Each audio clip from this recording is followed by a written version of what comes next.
Hi, I'm WillFredericks. I'm a sex and intimacy coach and a somatic sex educator. So what does that mean? What it means is that I work with people, with couples, with individuals, with groups, to learn about what sex means to them. And I do that by helping them learn what it feels like in their body. So I work with breath, I work with sensate awareness, and I work with education to help people create a relationship with themselves and their own sexuality, whether it's within their own body or within their partnership with another person, or whether it's within a group. Many of the individuals who come for my sessions are people who are in transition, people who have started and lived in a kind of relationship to their sexuality, which is changing. So for many people, that would be having been in a long-term monogamous relationship, for example.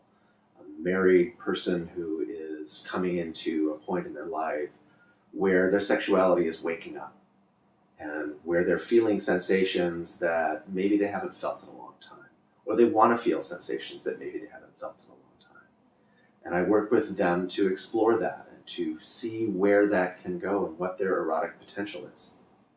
I also work with people who are transitioning physically, so people who are in gender transition, for example, who are questioning how their bodies feel and what their relationship is with their own gender bits.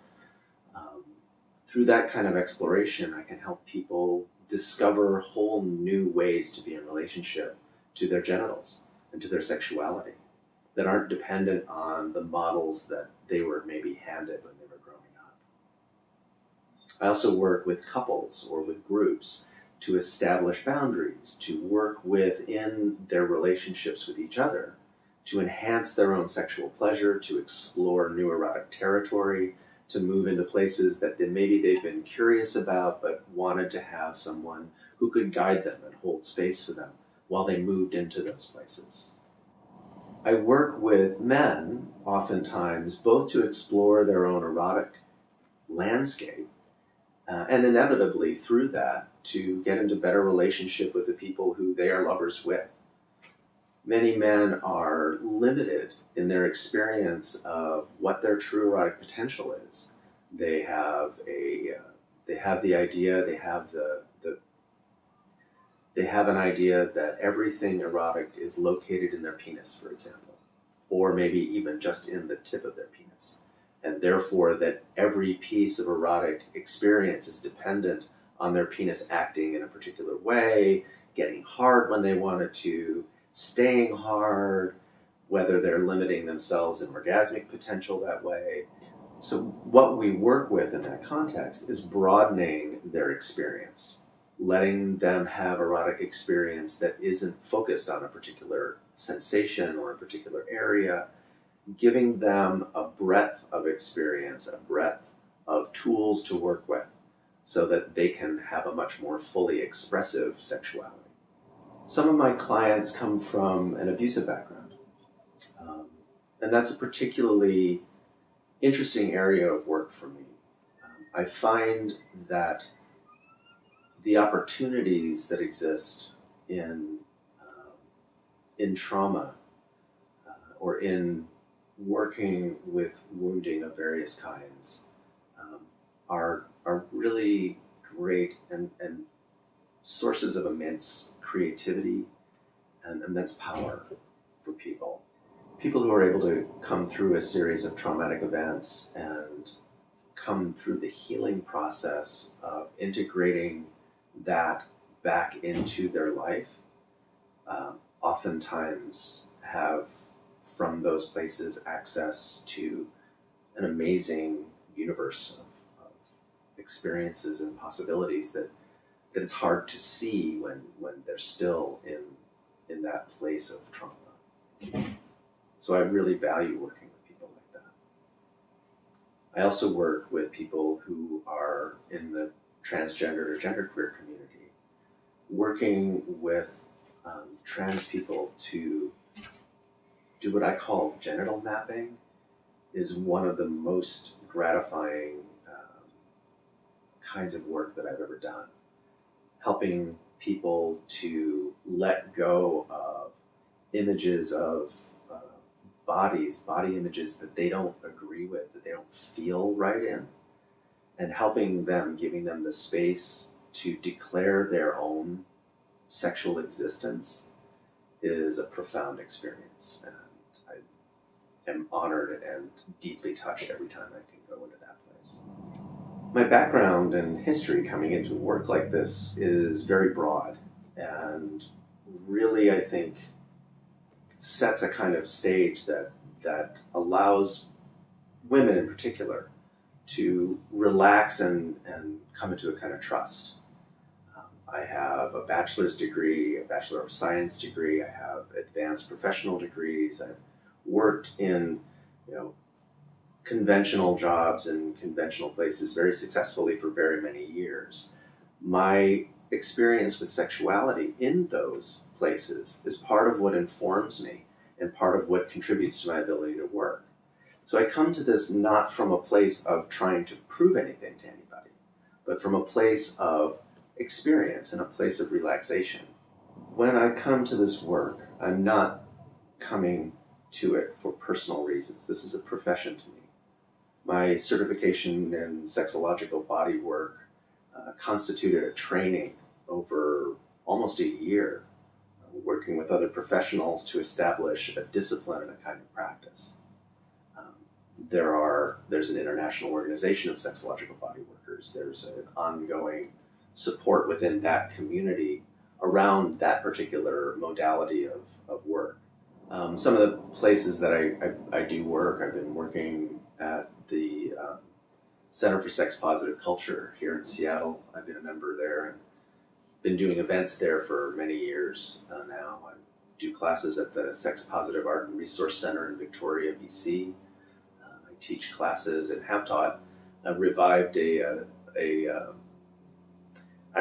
a series of classes called Sunday School at a local store called Wild at Heart, which is a woman-owned adult store here in Seattle.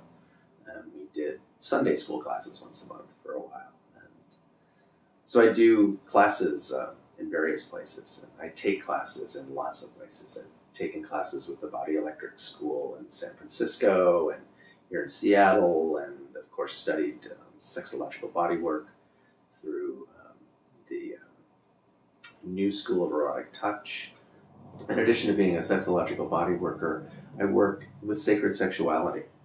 And I don't do that in isolation. I do that within a context of professionals, in a context of sacred intimates, in a context of dakas and trainers who I work with on a regular basis to create a true methodology around how I work with people. My work with sacred sexuality is a continuation of work that's been done for centuries, both in Western traditions, in European traditions, in Middle Eastern and Asian traditions. I see my work as a continuation not only of a tradition, but as a spiritual discipline and an obligation. Within what I do, the context of my work is a context of service. My sessions are about the people who I work with. What goes on in a session has to do with the people I work with. My needs, my desires, my sexuality really don't enter into it. So when I'm working with a client,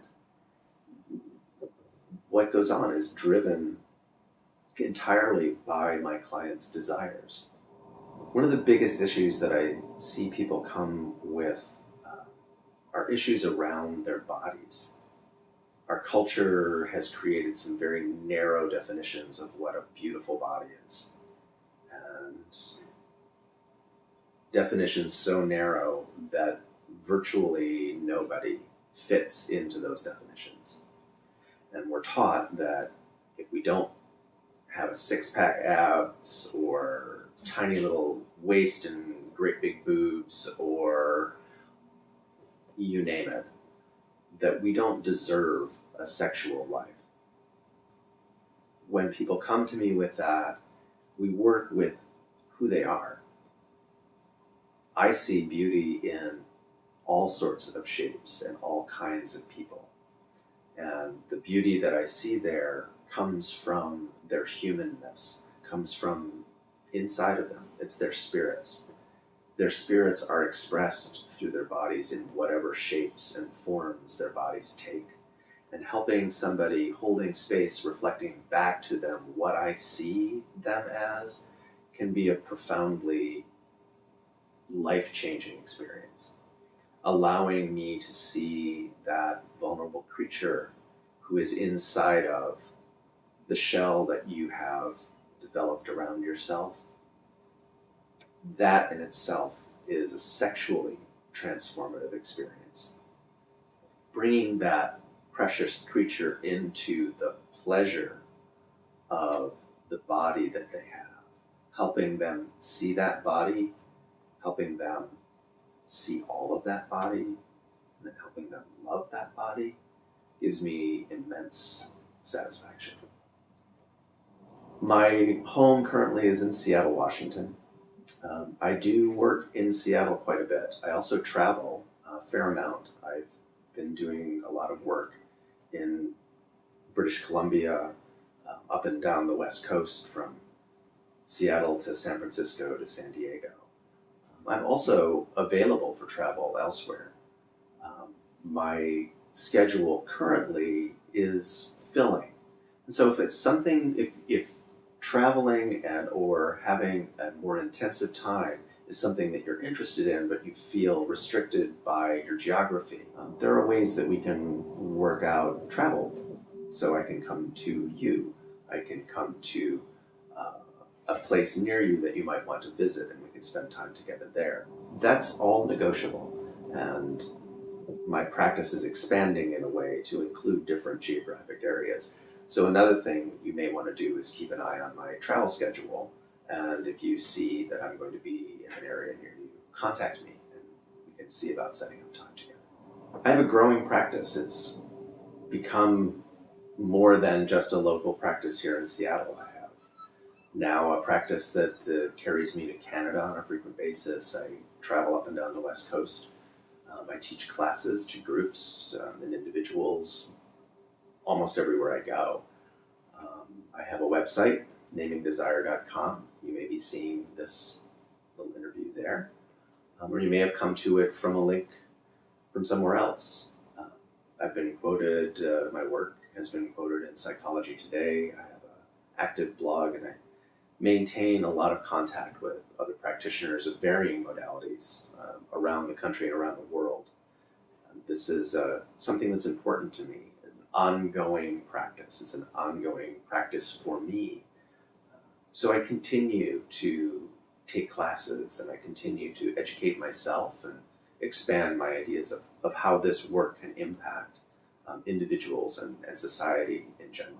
A lot of people ask me about contacting me before they want to book a session, and I understand that people are often really scared to try and reach out and contact somebody about their bodies or about their sexuality. And I encourage you to face that fear and lean into it a little bit. Send me an email, request a response. I'd like to get to know you a little bit. You need to get to know me a little bit before you can be truly vulnerable. And so I like to offer a short introductory consultation for free to people who are interested in this work. I'm not for everyone. My services, my professional background may or may not fit what the work is that you want to do. So what I like to do is have just a brief conversation, 15 minutes or so usually is enough time, for us just to get a sense of how we work together. Do we have some energy? Do we have a connection? Do we understand what each other are talking about well enough to be able to really create an intention for our work? For me, that's critical. So I encourage you to reach out, initiate some contact, and give us an opportunity to have a brief conversation to get to know each other a little bit.